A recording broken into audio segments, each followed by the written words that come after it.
Bueno, ya estamos con nuestro invitado de lujo el día de hoy para aprender todo acerca del reciclaje. Así que bienvenido al ingeniero Jorge Treviño. ¿Cómo está? ¿Qué tal? Buenos días, ¿cómo están? Gracias, gracias por haber venido. Pues cuéntenos, vamos a empezar por lo más básico. ¿Por qué es tan importante reciclar? Bueno, mira, el proceso de reciclaje es algo muy sencillo que podemos hacer todos. En realidad es un tema que ya viene de muchos años para atrás, pero obviamente hoy es mucho más importante porque estamos viendo los efectos del cambio climático que tenemos que combatir, y una de las maneras de combatir el cambio climático es reciclando. Obviamente también hoy hay muchas inquietudes sobre el tema de los plásticos, que también tenemos que atender, no descuidar, y la manera de hacerlo es a través del reciclaje, ¿no? Entonces, ¿qué es el reciclaje en sí? Es reaprovechar los materiales con los que están hechos cosas que usamos diarios y que podemos volver a aprovechar, y que puede ser o una materia prima nueva o puede ser energía incluso, ¿no? Porque muchos contienen un porcentaje de energía importante. Ok, en casa, para que la gente sepa, de repente nos dijeron orgánico, inorgánico y esto, ¿qué más podemos hacer en casa? ¿Cómo podemos empezar a aportar un granito de arena desde nuestro hogar? Bueno, mira, en la Ciudad de México específicamente hay una división en tres. Una es poner el orgánico, que es el resto de comida, de jardinería, las heces fecales de los animales, cosas de estas, todo lo que se pudre de un lado, ¿no? Ese es un bote verde. Ajá. El segundo bote es un bote gris, que es donde están todos los reciclables. ¿Qué es reciclables? Todos los embalajes, o sea, envases, cajitas de cartón, botellas de vidrio, todos los materiales tradicionales, el aluminio, la hojalata, todo lo que vienen en envases es la fracción que es reciclable. Y un tercer bote, podríamos decir que es de color anaranjado, donde tú vas a poner todo lo que no sabes en dónde ponerlo, ¿no? Pero que es inorgánico. Que puede ser restos de ropa, zapatos, pedacería de embalajes, productos que tú sepas que digas, bueno, ¿dónde lo pongo? Ahí lo debes de poner. ¿Por qué?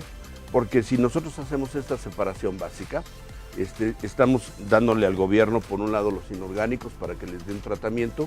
Los inorgánicos reciclables, que son los grises, son los que normalmente tienen un valor, se pueden vender, se pueden reaprovechar, y los inorgánicos no reciclables que no tienen tanta facilidad, porque son a lo mejor pedazos pequeños como las bolsitas del azúcar y todo eso, es muy difícil de recuperar, pero en esta fracción se puede recuperar su energía, Okay. ¿no? Entonces, en esa forma es muy sencillo de hacer. Otra recomendación muy importante es aplastar las cosas, o sea, quitarles los líquidos y aplastar los envases. ¿Por qué? Porque se reduce mucho el tamaño del bote o de la bolsa, ¿no?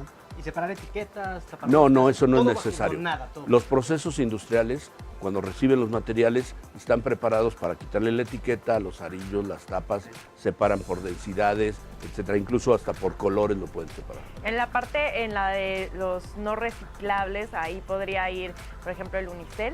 Sí, El exactamente. unicel, las colillas de cigarro. Correcto. ¿Qué más? Pues mira, yo te podría decir que hay tantas cosas en nuestra vida diaria que no se pueden reutilizar y que tienen que ir ahí, ¿no? Todo lo que son plásticos de un solo uso, los desechables, ¿qué te podría decir además? Es que hay infinidad de productos que puedes poner ahí, ¿no? Ok.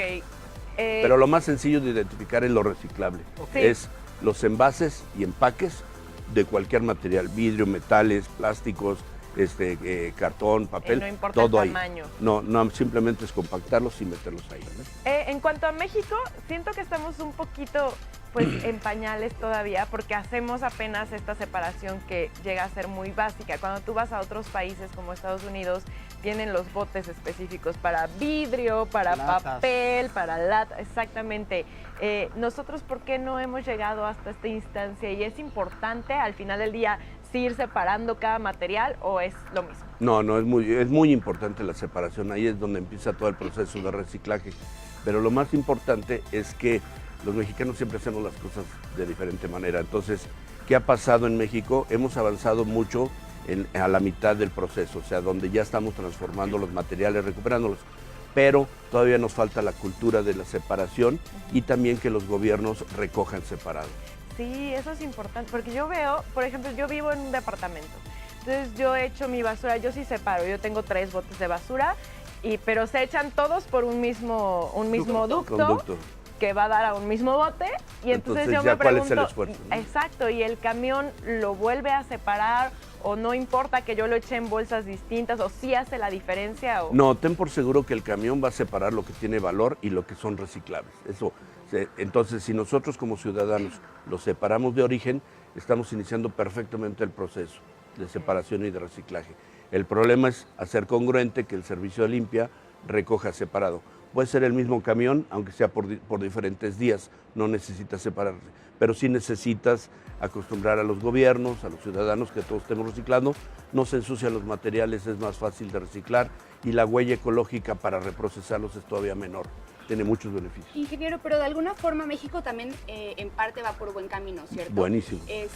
Yo estuve investigando un poquito y vi que México está reciclando el 50% de plástico Sí. que utilizamos. Sí, mira, esa es una pregunta muy importante. Existen 6 plásticos diferentes para hacer embalajes, o sea, envases y embalajes. Unos de ellos ya se dejaron de usar, que es el famoso PVC que va en las tuberías sanitarias o en las mangueras. Ese ya no se usa para envases, ¿no? Pero el primero, que es el PET, es el que todos conocemos en el aceite comestible, el refresco, en el agua, ¿no? El segundo es un envase opaco que se llama polietileno de alta densidad, que es el opaco de los cloros, de los saborizantes, del galón de leche, etcétera. También es altamente reciclable, obviamente separado por colores y cosas de estas. Luego de ahí nos podemos brincar a lo que es el 4, que es el polietileno de baja densidad, que son las bolsas transparentes con lo que forramos los útiles, todo esto que se puede utilizar y reaprovechar, incluso de alimentos, las bolsas del frijol, del azúcar, todo eso que viene ahí, es altamente reciclable, aun cuando viene impreso. Hay procesos que quitan la tinta, ¿no? De ahí podemos pasar al número 5, que es el polipropileno, que son los envases refrigerables. Lo que tenemos en lácteos, lo que tenemos en cremas, en yogurts, todo eso se recupera y se recicla, ¿sí? Y final de cuentas el número 5 es el poliestireno, es el que ahorita nadie quiere, que es el unicel, ¿no? Todo lo que está desechable está hecho de poliestireno. Pero cada uno de los materiales tiene propiedades diferentes y se pueden hacer diferentes envases de ese tipo, pero todos tienen un potencial de reciclable. Entonces, si nosotros separamos en el origen, los materiales están limpios y entonces podemos recuperarlos para reciclar. Si están sucios o mezclados, es muy difícil volverlos a meter al proceso de reciclaje.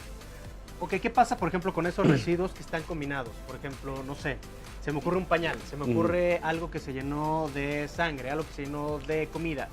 Esos ¿Qué irían se en el anaranjado. Ajá. Esos son unos residuos que se consideran sanitarios. Ok. Esos es difícil recuperar el material porque ya está contaminado. Por lo general se le tiene que dar un tratamiento especial que puede ser o el composteo, una especie de composteo de moler con humedad, calor y todo esto, o se pueden darle un tratamiento térmico, es decir, meterlos en un horno controlado donde se incineran, se controlan las emisiones y las cenizas que salen se utilizan para capturar. ¿Y lo mismo pasaría con el papel higiénico? Exactamente, Entonces, es correcto. Esos son sanitarios. En teoría tendríamos que poner el papel higiénico en un bote, no en el excusado. anaranjado, sí. Ok, Sí. esa es una buena Sí, duda, porque, todo el mundo lo va a echar excusado, ¿no? porque si no se va al drenaje y entonces cuando van las plantas de tratamiento del agua, pues hay papel y hay de todo, ¿no? Uf, tenemos que Ahora- aprender muchísimo. Sí, ahora ingeniero, guíenos un poquito en el proceso de reciclaje, porque nosotros sabemos esto que es muy básico, de separa, pero no sabemos qué pasa después, a qué planta se va para reciclarse los materiales, qué tiempo tardan en reciclarse, en qué momento ya un material vuelve a ser reutilizado, digamos, vuelve a como a su segundo aire. Todo este proceso, ¿cómo es? Bueno, mira, todo empieza, como tú bien dices, con el ciudadano. Cuando nosotros desechamos algo, si está separado se recupera. Ese material se lleva a unas plantas que se llaman acopiadores. Estos acopiadores tienen diferentes materiales y los van clasificando por tipo de material, por colores, etcétera, y llegan a ser pacas. Esas pacas, este proceso puede durar, no sé, una semana más o menos, ¿no? Cuando tienen esas pacas, entonces se trasladan a las plantas recicladoras, que son plantas grandes, que ya ese material, por decir algo, si es un papel, un cartón, lo muelen con agua, se disuelve, por un lado sale la fibra de la celulosa, cuando se vuelve a hacer papel o cartón, y si fuera un plástico, se hace un proceso de lavado, de molido, y ya que se lava y se muele, se funde, el plástico se vuelve a fundir, se hace como un espagueti, se corta, se vuelven a hacer nuevas perlitas. Dependiendo del uso al que vaya, Si es un grado alimenticio, es decir, regresamos a una botella como las de PET que se reciclan hoy, botellas en botellas, pasan a un proceso de purificación, donde entran en un reactor químico, se comprime el plástico y una corriente de un gas nitrógeno que es neutro se lleva a los contaminantes y entonces queda nuevamente el plástico limpio. Es un proceso complejo, pues una planta grande, están aquí sobre todo en el corredor del Bajío, desde Guadalajara hasta Veracruz, hay una serie de plantas recicladoras a lo largo del país, pero que todo esto lo van procesando. Cuando este proceso de reciclado puede durar también máximo una semana, entonces podríamos decir que una botella de PET que nosotros desechamos del agua, probablemente a las 3 semanas ya esté nuevamente volviéndose otra botella. Wow, Sí, ejemplo, México es un ejemplo de economía circular en el caso del PET. Hemos logrado elevar las tasas de recuperación al nivel de Europa, ¿sí? Y las plantas que se han puesto en México nos han permitido dar el ejemplo a muchos países de que una botella puede volver a ser otra botella y se hace economía circular. Claro. Vamos bien entonces, y me gustaría entonces entrar de lleno a ECOSE. ¿Qué Sí. hace ECOSE? ECOSE es una asociación civil sin fines de lucro que estaba creada y auspiciada por las empresas de muchos productos de consumo, tanto bebidas, alimentos y productos de consumo, que están preocupados por ayudar al cuidado del medio ambiente a través de la recuperación y reciclaje de los envases. Okay. ¿Sí? Entonces hacen aportaciones para que con ese fondo ambiental hagamos campañas de educación ambiental en escuelas y en muchos programas, hagamos participación ciudadana donde la gente tenga opciones de cómo reciclar.